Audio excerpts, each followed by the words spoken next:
So today we have another Final Fantasy VII Rebirth cast interview, this time with Max Mittelman, the man behind the lab rat dog himself, Red XIII. In this article, Max talks about finding his voice as Red XIII and how they tried a few different variations, one a little bit more out there than the one we ended up with, and his first exposure to the series of Final Fantasy. So if any of that sounds cool to you, feel free to click the like button, and if you're new here and you'd like to stick around, you can subscribe. It is always appreciated. So my first exposure to Max was actually through Ray Chase and Robbie Daymond, who are the voices of Noctis and Prompto in Final Fantasy XV. They, along with Max, have their own improv group called Lava. I believe it stands for Loud and Very Annoying, which is pretty funny. But that was my first exposure to Max and Robbie's vlogs, and Max is a really incredibly talented guy. He's super tiny, but the voices that come out of him are absolutely insane. And when I first heard Red XIII's voice and saw that it was Max, I'm like, wait a second, that came out of him? So he's got an impressive resume, incredibly talented and funny guy, and very charming. And in this interview, which comes to us directly from Square Enix, they talk about all things Red XIII. Now, I will leave a link in the description to this interview if you would like to read it for yourself, but just a heads up, there's a couple of sections that I will skip because they go a little bit into detail on some of the stuff that's going to happen in Cosmo Canyon. I haven't reached that section of the game myself, and I know there's probably people out there that haven't either, but just kind of putting two and two together based on what's happening in the story, I think I can kind of figure out some of the stuff that's going to happen at Cosmo Canyon, but just a word of warning. So the first thing they ask Max is, in his own words, who does he think Red XIII is? Max responds by saying, Red XIII is, I was about to say what species he is, but I realize I don't know. He's not a dog. Red XIII is a lab rat dog. He's defensive and guarded when we first meet him, and we find out a little later why that is. He's also very protective, including of his crew who he gets to know and falls in love with, even if he might not show it at times. He's got a lot of complexity about him, and the more you find out in Rebirth, the more you realize just how complex he is. That, I think, is the most spot-on description of Red XIII. And obviously, when we first meet Red XIII in Final Fantasy VII Remake, he's incredibly guarded, and he should be. He doesn't know who these people are.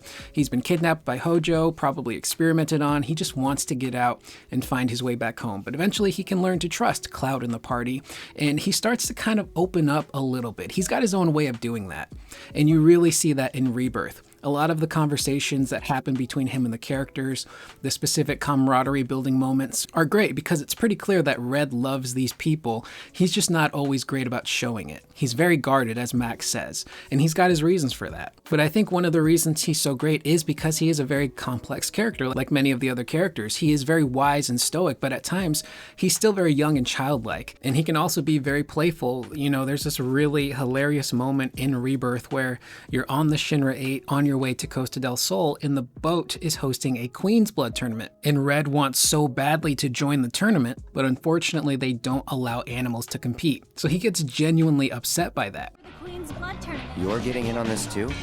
Solely as a means to study human leisure activities. Now, if you'll excuse me. My apologies, sir, but I'm afraid animals are not allowed to participate.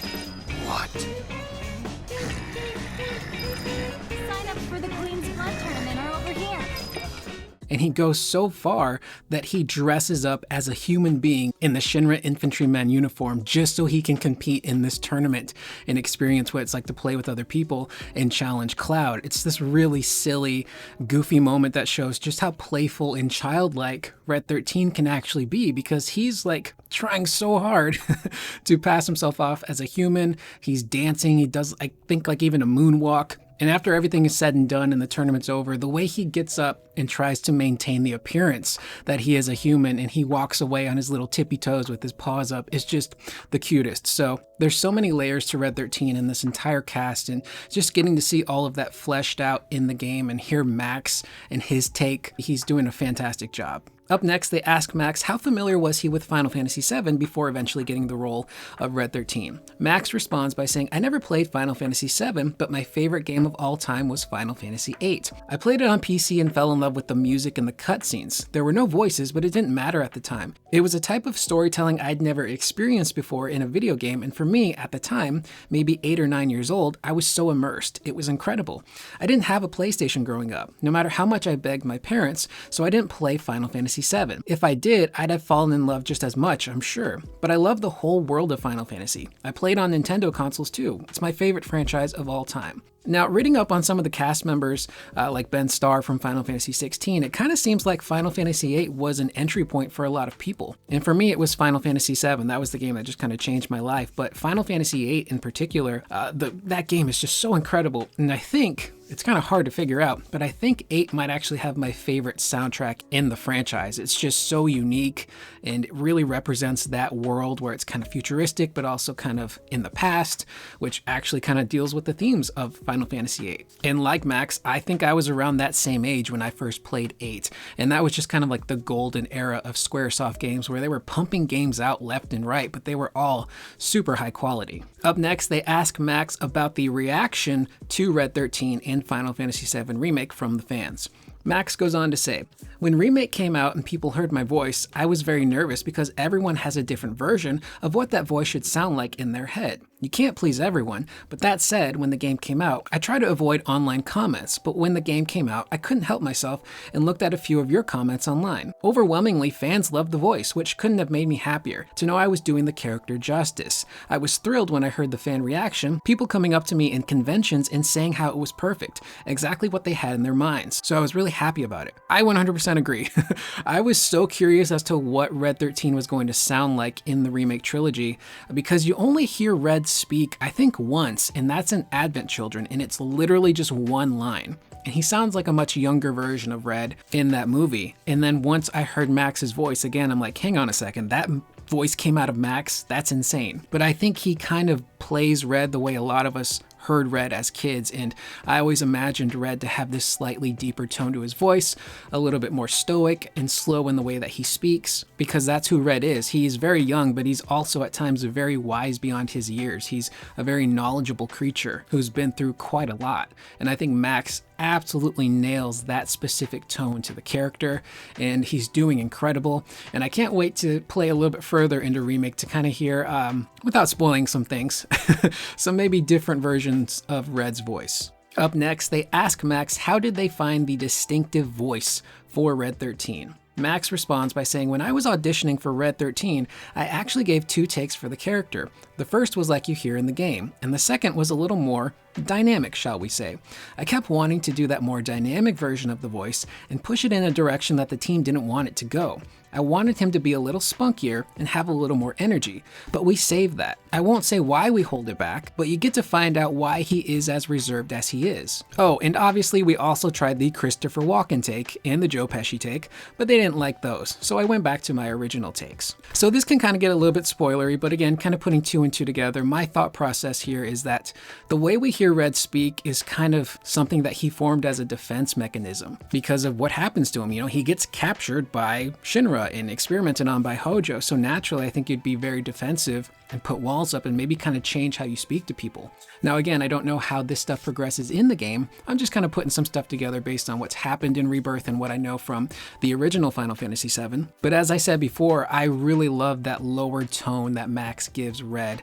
I think it's the perfect version of that voice, but I'd be very curious to hear how that other dynamic voice sounded. And I think there are elements to that take in the current version of Red that we see, because there's so many moments in the game where he is spunkier. He's super sassy at times in the way that he responds to people or talks back or gets defensive. I think that still kind of lives within Max's take of Red, which is really entertaining, but I would really love to hear that dynamic version one day, if maybe he could do that, just to kind of see how different it sounds. Up next, they ask Max about the pressure of taking on the role of Red XIII since he is a very popular character. Max says, "Yes, I always want to live up to fans' expectations. It's very difficult when you're in the booth recording, as you don't want to think about that. You want to stay present to the scene you're currently working on, but that's always in my mind a little bit. That might be why I'm one of the most annoying people in the booth to work with. I'm always going, can I get another take? Just one more. And by take 6 or 7, the director's like, I got it. And I'm like, you sure though? So yes, I always feel the fans' expectations. I always want to live up to it, but at the same time, to give a full performance, I have to be very present with the character. And some of the other cast interviews we've done, a lot of the cast seem to have this in common where they just really want to give the best version of their character that they possibly can. And when you're working in a voiceover booth and it's just you and the director and a few other people, it's kind of hard, I would think, to kind of bounce off of the other recordings when you're not actively in a scene with the other actors. So you're just kind of forming your own take kind of on the fly. And I often find that a lot of the people that want take after take after take are probably some of the most talented people out there, because they could give you. I will see you guys in the next video. Please remember to always be excellent to one another. Only one or two of them is actually good, and they just keep pushing themselves to get better and better. And again, he's nailing the performance as Red XIII, and as a fan of that character because he is so popular, I think he's doing him justice. Next, they ask Max about the most challenging thing about playing Red XIII, and I will skip the first paragraph here because this includes details in terms of the story and stuff that happens at Cosmo Canyon, but we'll pick up from the second part where he goes, "It's also tough to ride a line between being defensive and protective and hiding the love he has for his team. There are all these things that I want to incorporate into the performance, and I have to selectively choose the bits I want for each recording. I rely very heavily on the director and producer to guide me through the process, and they have done a masterful job of guiding me along." And that's the thing that I love most about Red so far, is that he wants to be open and show love for his team, but he's so reserved and kind of afraid of opening up. And just thinking about the stuff that happened to him in the original game, I don't blame him. You know, him not wanting to open up makes perfect sense, but you really do see the love and the camaraderie that he has for his team and how supportive he is. You know, there are moments in Rebirth, this isn't really a spoiler, but there are moments where Aerith and Tifa are running around with Red and Costa del Sol on this side quest mission to try and get these tickets so that way they can get the bathing suits so they can go onto the beach, because you can't go onto the beach without bathing suits. And there's one competition in particular, a mini game that Aerith and Tifa can't compete in. It's only animals. So Red XIII volunteers himself. He's like, yeah, I don't really mind helping out. This could be pretty fun. But there's also some incentive there, which shows more of Red's personality, because if they win, they don't just get those tickets. He also gets this really delicious ham dinner that he scarfs down at the end of that cutscene, which is just really cute. And to speak on the directors and the producers, again, I think the English localization has done a really incredible job with all of these characters, and you really feel the bonds between all of these people. They feel like real genuine characters that care about one another, but there's also nuance there. They're not just opening up to each other on the fly right away. They're building up to these big character moments that really allow the actors and the characters to really shine. Up next, they ask Max, is there a specific party member that he thinks has a really great interaction with Red XIII? Max responds, Susie, who is the voice of Yuffie, is standing over there raising her hand. Well, I do feel like I have a very special relationship with Yuffie in the game. It's true though, Yuffie and I have a cool thing going on. I think Aerith and Red XIII have a special connection as well. Speaking on Red and Yuffie, I believe they're probably the youngest characters in that group, so it would be kind of natural for them to gravitate towards one another. But in terms of Red and Aerith, they definitely shared a moment in Remake when they first encounter Red in the hallway again after he goes after Hojo, and there's this moment where he's very defensive, he's snarling and growling at them, but she just puts her hand on his head and reassures him, letting him know like, hey, we're your friends, we're here to help, we're not gonna hurt you. And we'll end on this here, where they ask Max who is his personal favorite character in the game. Max responds by saying, my favorite character is Cait Sith for one specific reason.